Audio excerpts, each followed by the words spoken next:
High-stakes decisions don't get clear before you integrate your inner conflicts. They get clear afterwards. That clarity that you're craving doesn't come from a spreadsheet or a pros and cons list. If you've done either of these and you're still stuck on the decision, you know exactly what I'm talking about. The clarity comes from internal alignment, from actually knowing who you are. Not the mask or the persona, not the resume, but the deeper self underneath all that. Welcome to Beyond Success, the podcast for high achievers seeking deeper meaning, fulfillment, and purpose. Now, here's your host, world-renowned leadership coach and therapist, David Tian, PhD.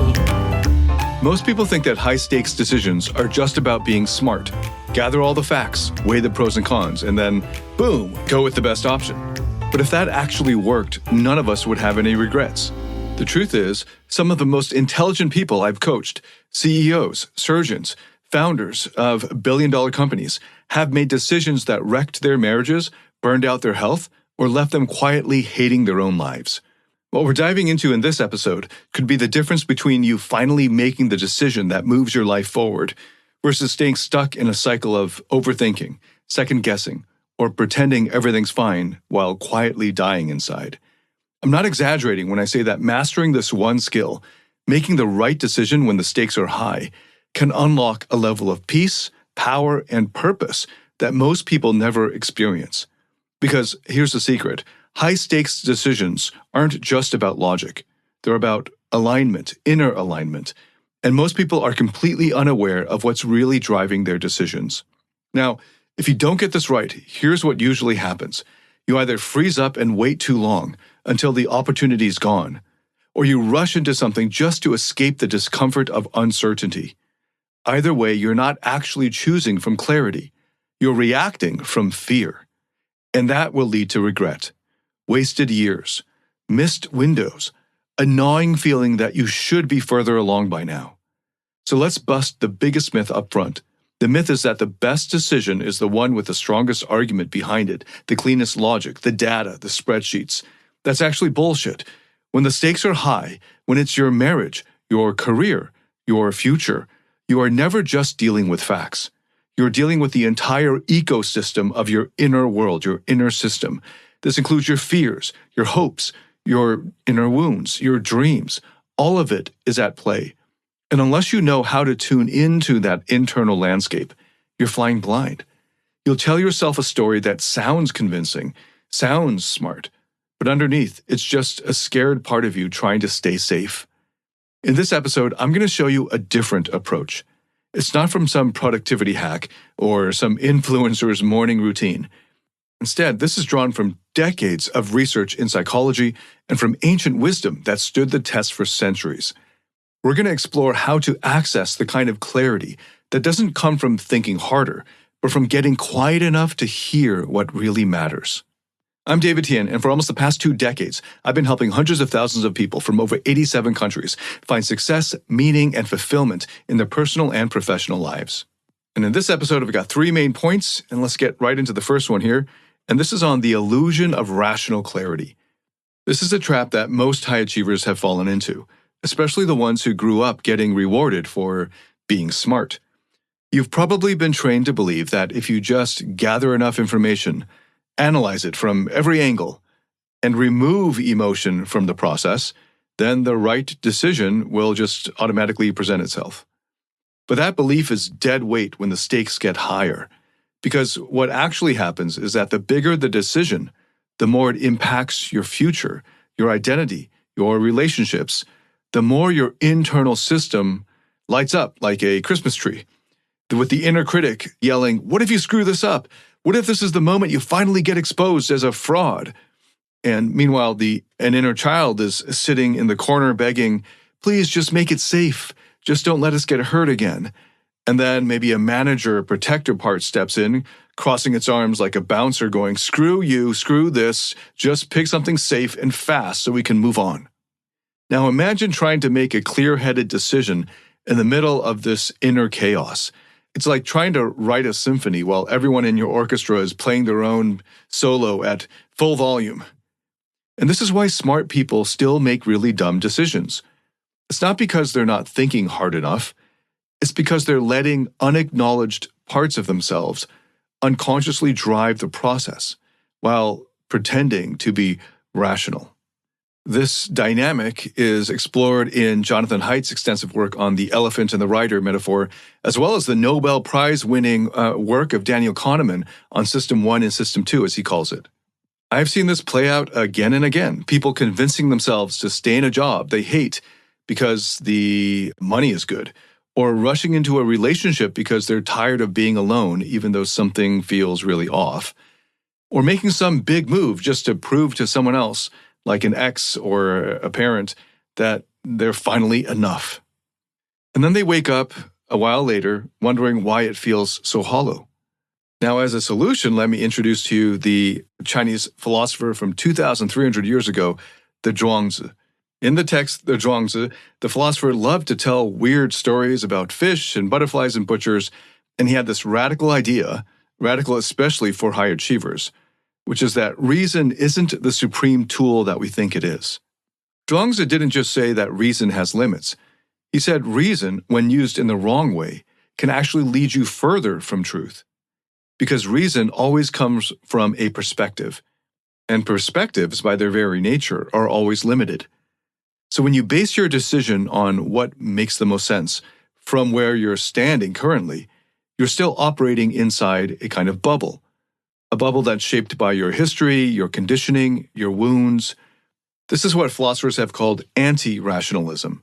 Not in the sense of being irrational or just stupid. It's not about throwing out logic. It's about recognizing that rationality is a limited tool, and it's not a master. That sometimes the deepest truths about who you are and what matters most can't be captured by logical argumentation.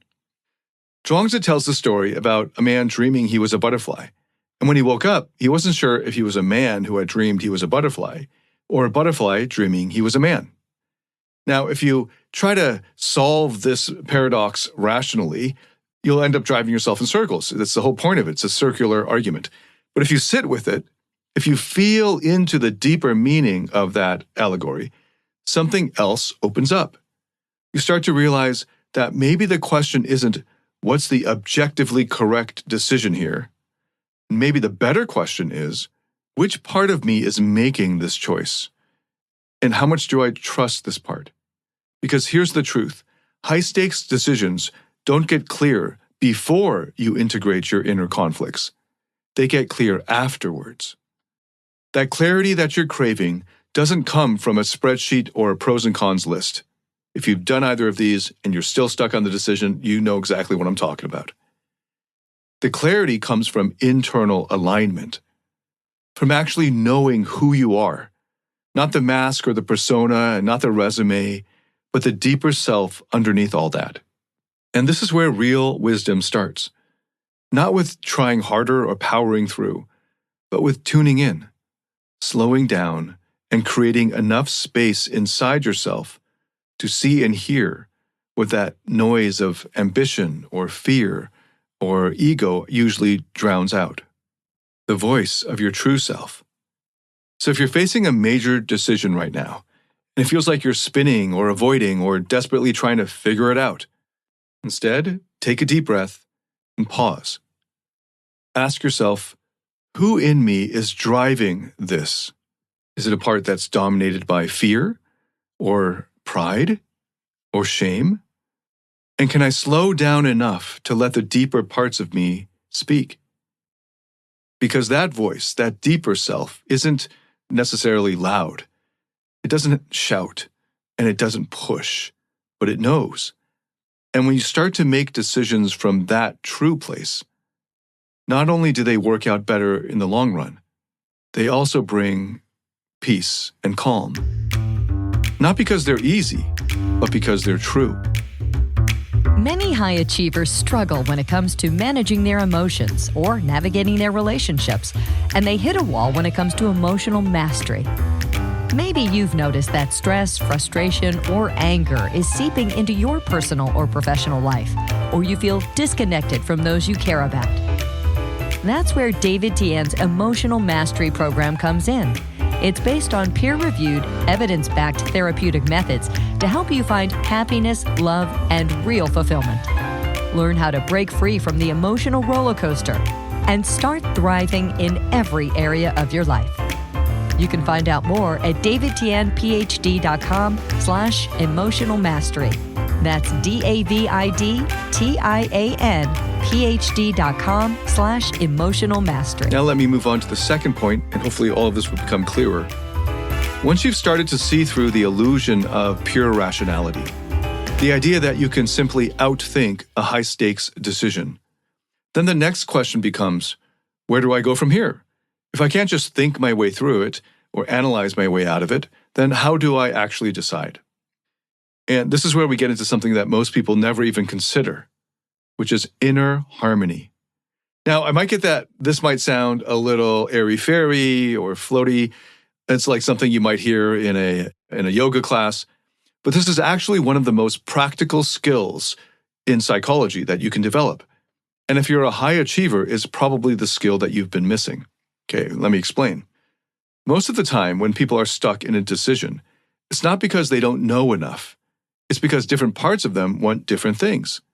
They're at war internally. Maybe one part wants to grow the business, scale it fast, raise the next round. Maybe another part wants to burn it all down, move to Bali, and just chill the hell out on a beach somewhere. And maybe another part is terrified of letting people down. Maybe another part wants revenge on the ex, on the critics, on the version of yourself who screwed things up 5 years ago. And maybe the worst part is that they're all loud, and they all sound convincing, and they all think they know what's best for you. And this is where internal family systems therapy is really helpful, IFS therapy. I've talked about IFS therapy before, but if you're new to this, here's the short version. We are not one unified personality. Within us, in our internal system, we're more like a team, or a company, or a family, or an orchestra. We've got different parts in us, and they each have their own concerns and fears and agendas. The trick isn't to silence them, or to side with one against another, or to pick a favorite. The trick's to hear them all, and then lead them. This is what we call self-leadership. Not ego, not willpower, self, with a capital S. It's the calm, clear, compassionate core of you that's already whole, already wise. And when that core of you is in the driver's seat, you stop making decisions from fear. You stop bouncing between extremes. And you start choosing from clarity and confidence. That's what I mean by inner harmony. It's not some Zen perfect stillness. It's not some blissed out yoga enlightenment. It's being able to hear your entire internal team and still know which direction to go. And the beautiful thing is that ancient Chinese philosophy was already pointing at the same truth thousands of years ago. Confucius called it the Zhongyong, the doctrine of the mean. Now, this doesn't mean average. It means balanced, centered, in alignment. He described the Junzi, the wise person, the exemplary person, as someone who acts from the center, not swinging wildly between ambition and avoidance, between extremes. Not reactive, but also not numb. Someone who's grounded, present, and deliberate. And the only way to get to that place is inner harmony, inner alignment. You can't force yourself into it. You can't bully your way there. You have to pause, take the time to listen, to understand. You have to integrate these different parts of you. And this is one of the hardest things for high performers, because you've probably gotten this far by ignoring your feelings and just forcing things through. You're used to taking action fast, making things happen, executing, performing. But when you're at a big turning point in your life, when the decision you're making will affect your health, your family, your legacy, then pushing through won't cut it anymore. If you simply charge ahead while your inner world is still deeply divided, then you are going to pay for it later in extreme backlash. You'll get the deal, but lose the marriage. You'll hit the target, but still feel empty and exhausted. You'll convince everyone else, but then feel like a fraud when you're alone.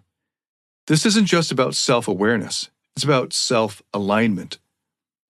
That's why good coaching can feel like such a relief, because finally, someone's guiding you to bring your internal system together, to move from internal chaos to internal coherence. And once that happens, the decision, the wise decision, becomes obvious. Not easy, maybe, but obvious. It becomes clear. You know which part of you is afraid. You know which part of you is trying to force things and push through. And you can lead them both with compassion, without letting any of them hijack the wheel. And this is how great leaders lead themselves. They don't just react. They don't just chase certainty and safety. They listen and understand inwardly. They align their inner counsel, so to speak, and then they move. So before you decide what to do with your business or your relationship or your next big move, take a deep breath and pause. Take a moment and check in with the parts of you that haven't been heard from in a really long time. You might be surprised what wisdom's been waiting in there all along. And now let's move to the third and final point, and this one's about pressure. When the chaos hits, like when the deal's falling through or the marriage is unraveling or your team's looking to you and you don't know what the heck to do, most people try to control the chaos. They clamp down, they double down, they speed up, they force things. And the logic is internally, if I just move faster or decide quicker or outwork this thing, then I'll get back on track. But what's really happening is that your nervous system is fried. Your parts are yelling over each other, and deep down, there's a fear that if you stop moving forward, then even for a second, then you'll fall apart. So you force the decision. You try to power through. And maybe it works for a little while, but eventually the crash comes. The regret comes. The resentment builds. The relationships start fraying at the edges. And you don't even remember why you're doing any of it anymore. And that's what happens when we make decisions in chaos, from chaos, as chaos, overwhelmed by the chaos. And it's not your fault. Most of us were never taught how to sit still in the eye of the storm, or in the face of the storm. We were taught to fight, or to fix it, or to figure it out. But in the Lao Tzu, the old Chinese sage referred to as Lao Tzu, who basically wrote the Taoist canon 2,500 years ago, has a different question. Do you have the patience to wait until your mud settles and the water is clear? That line stopped me the first time I read it because it's not asking you to retreat from life. It's asking whether you can stop flailing long enough for clarity to emerge. The most powerful decisions don't come from panic or pressure. They come from stillness and calm. And stillness doesn't mean doing nothing. Stillness means dropping into yourself deeply enough that your parts can settle, that your nervous system can regulate, that your values can speak up again. Because here's what happens when we're dysregulated. When the nervous system is on high alert, everything feels urgent, even when it's not. Suddenly that email feels like life or death. That text feels like it has to be answered right now. That conversation with your co-founder becomes a fight instead of a collaboration. Urgency is one of the biggest lies that chaos tells you. And the only way to pierce through it is to pause, to ground yourself, to breathe deeply, to check in with the parts of you that are triggered, activated, and to ask, what's really going on here and what's really true here? So here's something simple but powerful, a quick protocol you can use anytime you feel yourself spinning. First, stop what you're doing. Physically pause. Sit or stand still. Next, take 3 deep breaths. Long exhales. Slow it down. Then close your eyes for just 30 seconds and ask, which parts in me are afraid right now? Which parts in me need attention right now? Is it the part that's afraid of failure? Is it the part that feels unlovable unless it performs? Is it an angry part trying to protect you from toxic shame? And just acknowledge them. No fixing, no judging, just notice. That alone, just that, starts to bring your system back online. And when that happens, you get access to something deeper than strategy. You get access to wisdom. because now your internal noise is dropped low enough that the quiet voice of your deeper self can come through. That's the core in you that knows, that doesn't need to rush, that can hold uncertainty without losing itself. This is what the Lao Tzu was pointing at. He wasn't saying don't act. He was saying act from harmony, from alignment, not from panic. The Taoist master doesn't control chaos. He moves with it, like water, flexible, strong, calm, relentless. Water doesn't force a path. It waits. It feels its way through. It flows where there is space.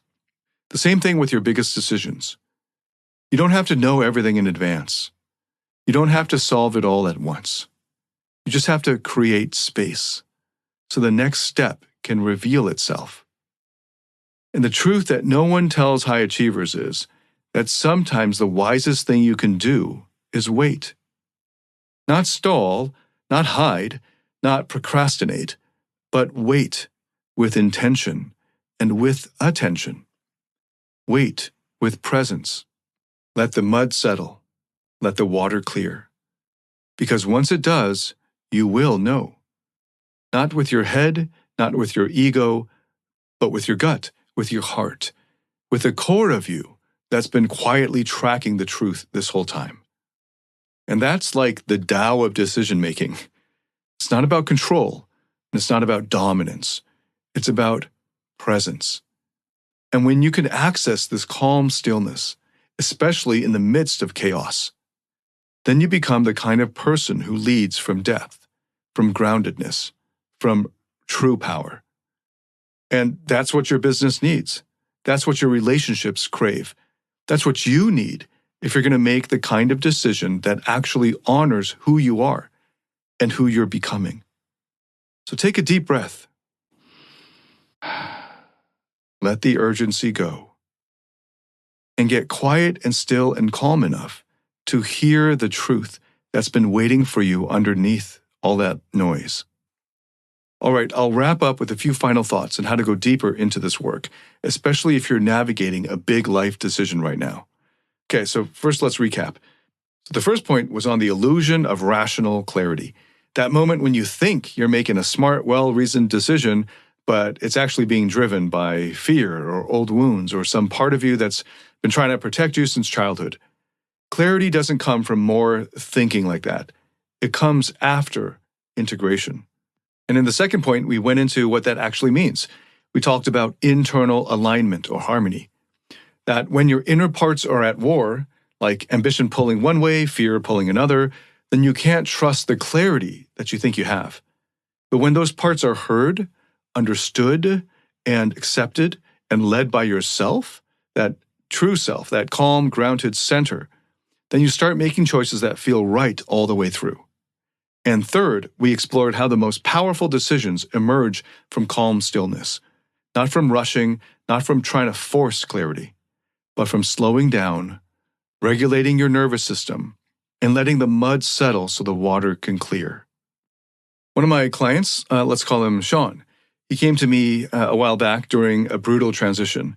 His business had just gotten acquired, and everyone around him was celebrating, but he was secretly spiraling out. He didn't know what he wanted to do next. He had 5 offers on the table. He couldn't tell if he wanted to jump into a new company or take a sabbatical or just disappear for a while. And every time we talked, he got really anxious, more and more anxious, spinning out, trying to make the right move so he wouldn't fall behind. But none of the options felt right. So we didn't start with strategy.